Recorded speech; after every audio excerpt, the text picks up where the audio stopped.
violence. 1 an après les inondations en Ardèche, certains habitants sont toujours sinistrés.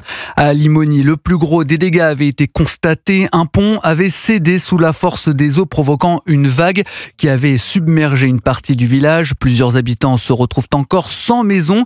1 an après la catastrophe, reportage du correspondant européen Jean-Luc Boujon. 1 an après, Danielle en tremble encore. Elle revoit cette eau qui, en seulement 1 heure, est montée jusqu'à l'étage de sa maison, l'obligeant à fuir au plus vite. On est parti par hélicoptère.